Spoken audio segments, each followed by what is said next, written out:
Avis vascular centre మన దేశంలోనే the best varicose vein hospital.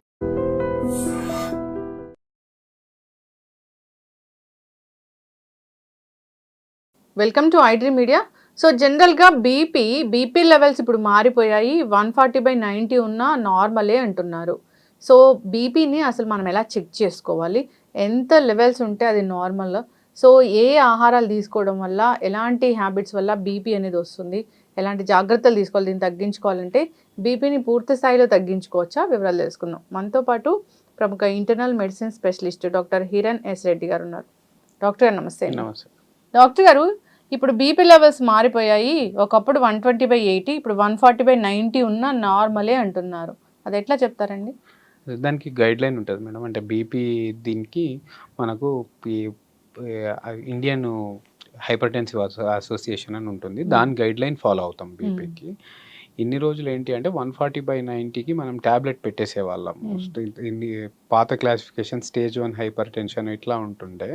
ఇప్పుడు ఏం చేశారంటే 140/90 వరకు కూడా హోల్డ్ చేయమని చెప్పారు. ఎందుకంటే 140/90 వరకు కూడా ఎండ్ ఆర్గన్ డ్యామేజ్ అనేది లేదు. ఎండ్ ఆర్గన్ డ్యామేజ్ అంటే ఇంత లెవెల్ బీపీ ఉండడం వల్ల మనకు ఏదైనా ఈ కిడ్నీ మీద ఎఫెక్ట్స్ కానీ, లేకపోతే హార్ట్ మీద వచ్చే ఎఫెక్ట్స్ కానీ, బ్రెయిన్ మీద వచ్చే ఎఫెక్ట్స్, బీపీ పెరగడం వల్ల రెటీనా మీద వచ్చే ఎఫెక్ట్స్ లేవు. కాబట్టి 140/90 కంటే ఎక్కువ, సిస్టాలిక్ 140 అబవ్, డయాస్టోలిక్ వచ్చేసి 90 కంటే అబవ్ ఉంటే దెన్ మనము బీపీ మెడికేషన్ పెడుతున్నాం. ఓకే, అంటే బీపీ ఇంట్లో చెక్ చేసుకున్నప్పుడు ఒకలాగా, హాస్పిటల్కి వెళ్ళినప్పుడు ఒకలాగా ఉంటుంది అంటారు. సో దాన్ని ఎట్లా చెప్తారు? ఏ ఏజ్కి ఎంత ఉండాలి అసలు? ఏజ్ తోటి ఉండదు మేడం. మ్యాక్సిమమ్ బీపీ వచ్చేసి మనకు రేంజ్ లాగా ఉంటుంది. ఈ సిస్టాలిక్ వచ్చేసి సమ్వేర్ అరౌండ్ 70 నుంచి స్టార్ట్ పెడితే till 140 we take it as normal. Diastolic వచ్చేసి యాజ్ లో యాజ్ 50 నుంచి స్టార్ట్ పెడితే till 90 we take it as normal అన్నట్టు. అండ్ ఈ బీపీకి మోర్ సిమ్టమ్ బేస్డ్ ఉంటుంది. సో ఇప్పుడు కొంతమంది ఇప్పుడు 50-60 బీపీ ఉన్నా కానీ ఏం సిమ్టమ్ ఉండదు, వాళ్ళు నార్మల్గానే ఉంటారు. అట్లా అని వాళ్ళకి లో బీపీ అని చెప్పలేము. లో బీపీ అంటే ఇప్పుడు ఫర్ ఎగ్జాంపుల్ మనకు కళ్ళు తిరగడము, లేకపోతే ఎక్కువ చెమటలు రావడము, లేదా అవసరం కంటే ఎక్కువ అలసిపోవడము, ఈ టైప్ ఉంటే వాళ్ళని లో బీపీ అని పెడతాం. అది 110/70 ఉన్నా కానీ లో బీపీ అని పెడతాం. అదే హై బీపీ ఉన్నప్పుడు మనకు ఫ్రీక్వెంట్ హెడేక్స్ రావడము, లేదా గుండె దడలాగా అనిపించడము, స్లీప్ డిస్టర్బెన్స్ లాగా అనిపించడము, లేదా మనకు ఈ స్వెట్టింగ్ అనేది ఎక్కువ రావడము, ఆర్ కాన్సన్ట్రేషన్ లెవెల్స్ అనేటివి తగ్గిపోవడము, ఈ టైప్ ఉంటే మనకు హై బీపీ అన్నట్టు తీసుకుంటాం. ఓకే, అంటే బాగా అరిస్తే అప్పుడు బీపీ పెరుగుతుంది అంటారు. అంటే కోపానికి బీపీకి ఏమైనా సంబంధం ఉంటుందా? అట్లేముండదు. అంటే ఇప్పుడు సేమ్ మనకు పారాసింపథెటిక్ ఓవర్ యాక్టివిటీ అంటాం. ఇప్పుడు ఫర్ ఎగ్జాంపుల్ ఇప్పుడు మనం కూర్చున్నప్పుడు బీపీ చెక్ చేస్తే ఇప్పుడు నార్మల్ ఉండి, నేను ఇప్పుడు ఎటన్నా ఒక 2 కిలోమీటర్స్ వాక్ చేసిన తర్వాత నేను బీపీ చూసినాను, ఆర్ నేను ఏదన్నా ఒక బిల్డింగ్లో 5 ఫ్లోర్స్ ఎక్కిన తర్వాత బీపీ చూస్తే డెఫినెట్లీ అది పెరుగుతుంది. సేమ్ థింగ్ కోపం కూడా అంతే. ఎక్కువ కోపంతో అరిచినప్పుడు ఇది చేసినప్పుడు ఏమవుతుంది అంటే అది కూడా మనకు ఎగ్జాషనే కాబట్టి బీపీ న్యాచురల్గానే పెరుగుతుంది. సో బట్ ఈ బీపీ అంటే ఎప్పుడు డయాగ్నోజ్ చేస్తాము అంటే, ఫస్ట్ థింగ్ కాన్స్టెంట్గా మనకు ఎలివేటెడ్గా ఉండొచ్చు, ఉండకపోవచ్చు. బీపీ అంటే మనకు ఎక్కువ మటుకు ఏమి అపోహ ఉంటుంది అంటే ప్రతి పేషెంట్కి ప్రతిసారి రికార్డింగ్ అనేది ఎక్కువనే ఉండాలి అని ఉంటుంది. బట్ అది ఫ్యాక్ట్ కాదు. బీపీ అంటే ఎక్కువసేపు నార్మల్ లేకపోవడంని మనం బీపీ అంటాం. ఓకే, అండ్ బీపీ ఉందా లేదా డయాగ్నోజ్ చేసుకునేది మనము ప్లెయిన్ ఈసీజీ అని ఉంటుంది. ఆ ఈసీజీలో left axis deviation or left ventricular hypertrophy అని వస్తుంది అన్నట్టు. సో అది ఉంటే మనకు అట్లీస్ట్ 45 to 50 డేస్ కంటే ఎక్కువ మన బీపీ రికార్డింగ్ హైగా ఉంటేనే ఆ చేంజ్ ఉంటుంది. ఎట్లా డాక్టర్ గారు, ఈసీజీ తీయించుకున్నా మనకు బీపీ ఉందో తెలుసుకోవచ్చా? ఎట్లా? అదే అండి, యాక్సిస్ అని ఉంటుంది. సో ఈసీజీ మనం రీడ్ చేసినప్పుడు లెఫ్ట్ యాక్సిస్గా నార్మల్గా మనకు ఉండేది నార్మల్ యాక్సిస్ ఈసీజీ ఉంటుంది. సో లెఫ్ట్ యాక్సిస్ డీవియేషన్ అని మనకు ఈసీజీలో తెలుస్తుంది. అండ్ లెఫ్ట్ వెంట్రికులర్ హైపర్ట్రోఫీ అంటాం. అంటే లెఫ్ట్ సైడ్ మనకు అంటే గుండె most important part of heart వచ్చేసి లెఫ్ట్ వెంట్రికల్, లెఫ్ట్ సైడ్. ఎందుకంటే ఈ యాక్చువల్ గుండె పంపింగ్లో ఆల్మోస్ట్ మనకు 80% లోడ్ తీసుకునేది ఈ లెఫ్ట్ వెంట్రికలే తీసుకుంటుంది. సో ఆ ప్రెషర్ ఎక్కువ ఉన్నప్పుడు ఏమవుతుంది, అవసరం కంటే ఎక్కువ బలంగా తయారవుతుంది. ఇప్పుడు సేమ్ ఇప్పుడు మనం ఒక ఇప్పుడు ఇప్పుడు వెయిట్ పుట్ ఆన్ కండి అంటే దేర్ ఆర్ 2 వేస్. ఒకటి మనము తిని కూర్చున్నాము. అప్పుడేమవుతది వెయిట్‌తో పాటు కొవ్వు ఇదంతా ఎక్కువై you will have many health problems. Same ఇట్లా కాకుండా మీరు రెగ్యులర్‌గా ఎక్సర్సైజ్ చేసి కండభాగం పెంచారు. సో, దాన్ని మనము ఒబేసిటీ అనం. ఇప్పుడు లీన్ మజిల్ మాస్ పెంచితే ఇంకా ఎక్కువ హెల్త్ బెనిఫిట్స్ ఉంటాయి. సో, ఈ హైపర్ట్రోఫీ అనేది ఏంటి అంటే ఆ లీన్ మాస్ పెంచడం. అది ఎందుకు పెరుగుతుంది దాని మీద మరి ప్రెషర్ ఆర్ డైలీ ఎక్సర్సైజ్ గుండెకి ఏమి ఇస్తుంది అంటే మనకు ఏదైతే ఎండ్ ఆర్గన్ పర్ఫ్యూషన్ దగ్గర మనకు రెసిస్టెన్స్ అంటే ఇప్పుడు ఈ రక్తనాళాలలో ఏదైతే రెసిస్టెన్స్ వస్తుందో ఆ ప్రెషర్ని ఇది కౌంట్రాక్ట్ చేయడం వల్ల ఇది నార్మల్తో పోలిస్తే ఎక్కువ సైజ్ అయిపోయింది. సో, ఇది మీకు ఈసీజీలో మీకు తెలుస్తుంది లెఫ్ట్ వెంట్రికులర్ హైపర్ట్రోఫీ. అట్లున్నా కానీ ఈ ఫైండింగ్ ఈ left ventricular hypertrophy or left axis deviation క్లాసికల్గా మనకు ఓన్లీ బీపీ పేషెంట్స్కే ఉంటాయి. ఇట్లా కాకుండా జస్ట్ నేను ఏదో ఎక్సర్సైజ్ చేసినాను, నేను కాసేపు నడిచిన తర్వాత నేను ఈసీజీ చేస్తే వాళ్ళకి బీపీ ఎక్కువ సే 170, 100 ఇట్లా బీపీ ఉన్నా వాళ్ళ ఈసీజీ మటుకు ఈ యాక్సిస్ ఉండదు, అది నార్మల్. సో వాళ్ళకి ఏంటి అంటే బీపీ ట్యాబ్లెట్ పెట్టాం, వాళ్ళకి only lifestyle modification, salt intake తగ్గియండి ఆర్ మీ స్లీప్ హ్యాబిట్స్ చూసుకోండి ఆర్ ఏదైనా స్ట్రెస్ ఫ్యాక్టర్స్ ఉంటే తగ్గించుకోండి అని చెప్తాం. ఓకే. బీపీ టాబ్లెట్ కూడా ఒకసారి వాడడం మొదలు పెడితే అది జీవితాంతం వాడాల్సిందా? మోస్ట్లీ మనకు బీపీ జనరల్ మనం ఏమనుకుంటాం, బీపీ అంటే మ్యాక్సిమమ్ గుండెకి సంబంధించిన ప్రాబ్లం అనుకుంటారు. బట్ బీపీ అంటే గుండెకి సంబంధించిన ప్రాబ్లం కాదు. బీపీ అంటే ఎక్కువ మటుకు మనకు ఈ చిన్న మెదడుకి సంబంధించిన ప్రాబ్లం బీపీ. సో మనకు బీపీ మెయింటైన్ చేసే మోస్ట్ ఇంపార్టెంట్, ఇప్పుడు ఫర్ ఎగ్జాంపుల్ ఇప్పుడు నా బాడీ టెంపరేచర్ ఉంది, నేను ఇప్పుడు సమ్మర్లో అయినా నా బాడీ టెంపరేచర్ ఇంతే ఉంటుంది, వింటర్ సీజన్లోనైనా నాకు బాడీ టెంపరేచర్ ఇంతే ఉంటుంది. Ambient heat are ambient cold తోటి నా టెంపరేచర్ చేంజ్ కాదు. అది ఎందుకు చేంజ్ కాదు అంటే మన బాడీ టెంపరేచర్ మెయింటైన్ చేసే చిన్న మెదడు హైపోథాలమస్ మెయింటైన్ చేస్తుంది.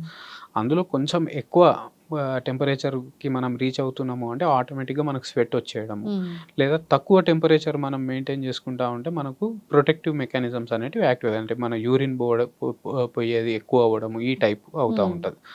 అట్లాగే బీపీది కూడా మనకు మెయింటైన్ చేసేది చిన్న మెదడు మెయింటైన్ చేస్తుంది. సో మనకు ఈ బీపీ ఎక్కువ అవుతుంది ఒక పేషెంట్కి అంటే ఏదైతే నార్మల్ బేస్ లైన్ యాక్టివిటీలా అది పెంచుకోవాలనో అది ఉంచుకోవాలి ప్రతిసారి, దాన్ని పెంచుకుంటూ పోతుంది. సో ఆ 140/90 అనేది మీ బాడీకి ఇప్పుడు నార్మల్ అనుకుంటుంది అది, లేదా 160/80 అన్నది ఇప్పుడు ఇంతకుముందు 120/80 ఉండాల్సింది, అది అట్లా పెంచుకున్నది కాబట్టి వచ్చే ప్రాబ్లమ్ని మనం బీపీ అంటాం. సో దీంతో ఏమవుతుంది, మీ మెదడుకి బీపీ అనేది పెరుగుతున్నది, బట్ ఎండ్ ఆర్గన్స్ మెదడుకి సప్లై అయ్యే బ్లడ్ ప్రెషర్ పెరిగింది, దీనివల్ల మనకు ఈ కిడ్నీకి సప్లై అయ్యే బ్లడ్ ప్రెషర్ పెరిగింది ఆర్ లివర్కి సప్లై అయ్యే బ్లడ్, సో ఆ ఆర్గన్స్ అనేటివి ఆ ప్రెషర్ని హ్యాండిల్ చేయలేవు. అందుకని ఏమవుతాయి, ఆ బీపీ ఎక్కువ అయితే మనకు ఫెయిల్యూర్స్లో ఎందుకు పోతారు అంటే రీజన్ అది. బీపీ పెరుగుతుంది అన్నప్పుడు హెడేక్ వస్తుందా? డెఫినెట్లీ వస్తుంది. మోస్ట్ కామన్గా వచ్చేసి మనకు అర్లీ మార్నింగ్ హెడేక్స్ బాగా కామన్ బీపీలో.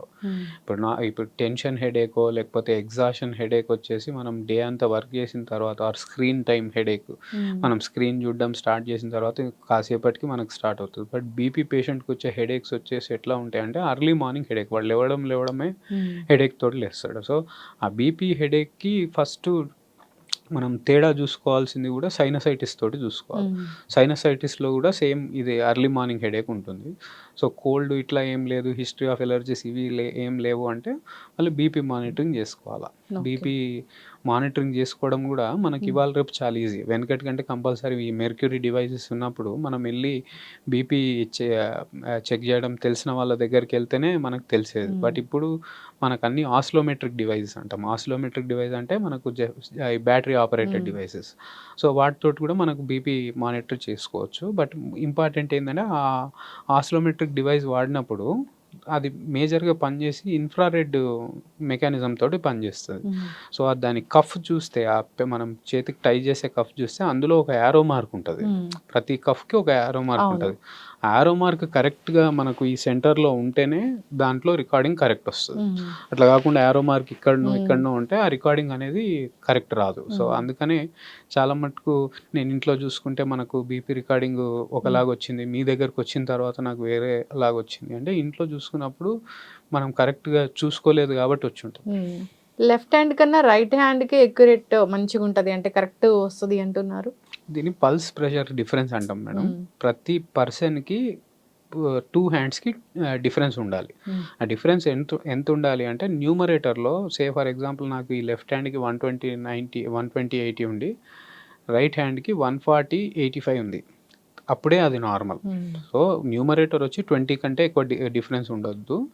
డినామినేటర్ వచ్చేసి 10 కంటే ఎక్కువ డిఫరెన్స్ ఉండొద్దు. హ్మ్. బై మిస్టేక్ నాకు ఒక చేతిలో 50, 60 వచ్చి ఇంకో చేతిలో 120, 80 వచ్చింది అంటే అదొక గుండెకి సంబంధించి కోయాక్టేషన్ ఆఫ్ అయోర్టా అని గుండె రక్తనాళాలు ఏదైతే గుండె నుంచి బయటికి మనం సప్లై చేసే రక్తనాళాలని అయోర్టాస్ అంటాం. హ్మ్. ఆ అయోర్టాలో ఒక చీలిక ఏర్పడితే దాన్ని కోయాక్టేషన్ ఆఫ్ అయోర్టా అంటారు. హ్మ్. సో, ఈ పల్స్ ప్రెషర్ డిఫరెన్స్ వచ్చేసి ఆ రోగంలో వస్తది. ఓకే. సో, కంపల్సరీ అందరికీ డిఫరెన్స్ ఉండాలి. బట్ డిఫరెన్స్‌లో ఏంది అంటే న్యూమరేటర్‌లో 20, డినామినేటర్‌లో 10 కంటే ఎక్కువ డిఫరెన్స్ ఉండొద్దు. హ్మ్. ఒకవేళ అంతకంటే ఎక్కువ ఉంటే it can be A clue for a major medical problem. హ్మ్. డాక్టర్ గారు టాబ్లెట్స్ వాడే విషయంలో చాలా మంది తప్పులు చేస్తా ఉంటారు. పర్టిక్యులర్‌గా ఒకటే టైంకి టాబ్లెట్ తీసుకోవాల్సిన అవసరం ఉంటుందా? లేదా ఏ టైంలోనైనా తీసుకోవచ్చా? బీపీది generally it goes with time అండి. హ్మ్. సో, బీపీ టాబ్లెట్ మనకు మాక్సిమం చాలామంది ఏంది అంటే హ్మ్. నాకు రెగ్యులర్‌గా వచ్చేవాళ్ళు కూడా పోస్ట్ బ్రేక్‌ఫాస్టా హ్మ్. లేకపోతే పోస్ట్ లంచా ఎప్పుడు అని. బట్ బీపీ టాబ్లెట్‌కి వచ్చేసి ఎప్పుడు కూడా మనం పక్కకి మెన్షన్ చేసేది టైం మెన్షన్ చేస్తాం. హ్మ్. అంటే వాడు తిన్నా, తినకున్నా, ఉపవాసం ఉన్నా, ట్రావెలింగ్ చేస్తున్నా ఆ టైం అయింది అంటే వేసుకోవాలి హ్మ్. అని. అండ్ మోరోవర్ బీపీ టాబ్లెట్ వచ్చేసి మనకేమవుతుంది అంటే ఆ బీపీ ట్రిగర్స్ అంటాం. హ్మ్. ట్రిగర్ ఎప్పుడవుతది మనం డైలీ వైస్ యాక్టివిటీస్ ఏవైతే చేస్తామో లైక్ నేను నా జాబ్ చేసుకుంటున్నా, లేకపోతే నేను నడుస్తున్నా, నేను ట్రావెల్ చేస్తున్నా, నేను కార్ నడుపుతున్నా. సో, ఇవన్నీ ట్రిగర్స్. అంటే ఈ యాక్టివిటీస్ చేయడం వల్ల మనకు కొన్ని సార్లు ప్రిడామినెంట్‌గా బీపీ పెరగడానికి ఇవే కారణాలు కావచ్చు. హ్మ్. సో, మార్నింగ్ టైమ్ వేసుకోవడం బెస్ట్. హ్మ్. BP tablet. కొంతమందికి ఏంటి అంటే మనకు ఈ బీపీలో కూడా రెసిస్టెంట్ హైపర్ టెన్షన్ లేదా యాక్సిలరేటెడ్ హైపర్ టెన్షన్ ఇట్లా ఉంటుంది టైప్స్. వాళ్ళకి ఏం చేస్తాము అంటే మార్నింగ్, నైట్ కూడా పెడతాం. హ్మ్. వాళ్ళు పడుకున్న తర్వాత బీపీ రికార్డింగ్స్ అనేటివి చాలా హైయర్ సైడ్ ఉంటాయి. హ్మ్. సో, నా బీపీ ఉన్నా లేకున్నా ఒక నార్మల్ పర్సన్ పడుకున్న తర్వాత స్లీప్‌లో రెమ్ స్లీప్, ఎన్ఆర్‌ఈఎం స్లీప్ అని 2 స్లీప్స్ ఉంటాయి. సో, హ్మ్. డీపెస్ట్ స్లీప్‌లోకెళ్ళిన తర్వాత బీపీ నేచురల్‌గానే పెరుగుతది. హ్మ్.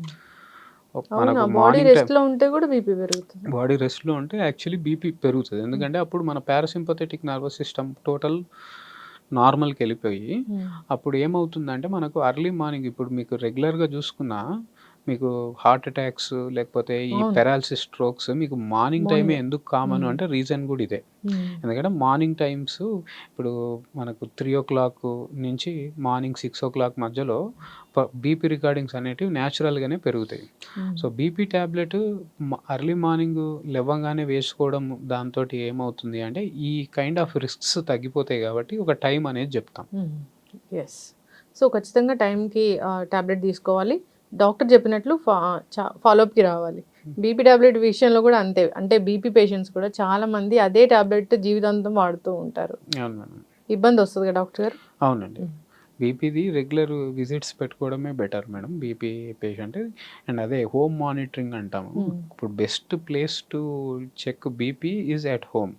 Not at clinic. Hmm. So, క్లినిక్‌లో ఆర్ హాస్పిటల్‌లో ఎట్లా ఉంటుంది వైట్ కాలర్ హైపర్ టెన్షన్ అంటాం. హ్మ్. ఇప్పుడు కొంతమందికి ఆ ఎన్విరాన్మెంటే హాస్పిటల్ ఎన్విరాన్మెంట్ కొంచెం ఆహ్, అన్‌కంఫర్టబుల్ ఎన్విరాన్మెంట్‌లో ఫీల్ అయ్యి వాళ్ళు కొంచెం కొన్ని సార్లు సూడో హై రికార్డింగ్స్ కూడా వస్తుంటాయి. సో, హ్మ్.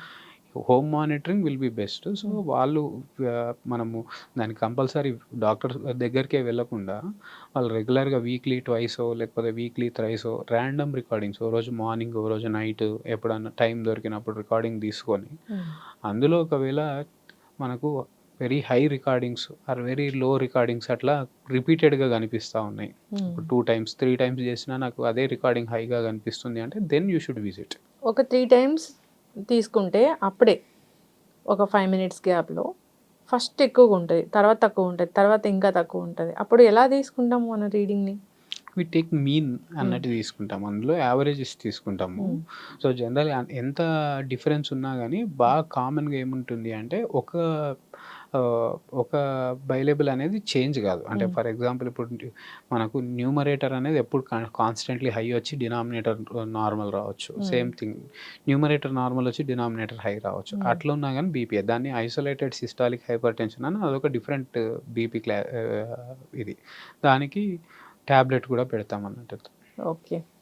ఓన్లీ పైన ఉన్న బీపీ సిస్టాలిక్ 120 ఉండి డయాస్టాలిక్ మాత్రం ఎక్కువగా ఉంటే ఒక 90 వరకు ఉంటే అంటే బీపీలలో మోస్ట్ ఇంపార్టెంట్ డయాస్టోలిక్ మేడం. అంటే సిస్టాలిక్ అంటే ఏంటి అంటే ఇప్పుడు మనకు పెరిఫెరల్గా ఉన్న బీపీని సిస్టాలిక్ బీపీ అంటాం. ఈ డయాస్టోలిక్ అంటే గుండె లోపల ఉండే ప్రెషర్ని డయాస్టోలిక్ అంటాం. సో 85 అనేది యాక్చువల్లీ హార్ట్ లోపల ఉన్న ప్రెషర్ గ్రేడియంట్ 85. ఈ 120 140 అంటే ఏంటి అంటే మనకు పెరిఫెరల్ వెజల్లో ఉన్న ప్రెషర్ అన్నట్టు. సో డయాస్టోలిక్ బీపీ ఎక్కువ ఉంటే మీకు వచ్చే కార్డియాక్ కాంప్లికేషన్స్ ఎక్కువ ఉంటాయి. ఇప్పుడు ఒకరికి సెలెక్టెడ్గా డయాస్టాలిక్ బీపీఏ ఎక్కువ ఉంది, సిస్టాలిక్ నార్మల్గా ఉంది. సిస్టాలిక్ నార్మల్గా ఉంటే అదృష్టం ఏంటి అంటే ఎండ్ ఆర్గన్ డ్యామేజ్ అంటే గుండె కాకుండా వేరే అవయవాల డ్యామేజ్ అయ్యే ఛాన్సెస్ తక్కువ.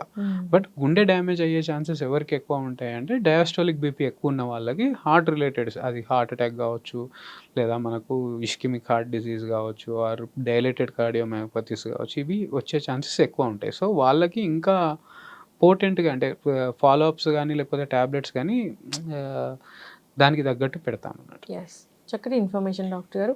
బీపీ గురించి చాలా డౌట్సే ఉంటాయి.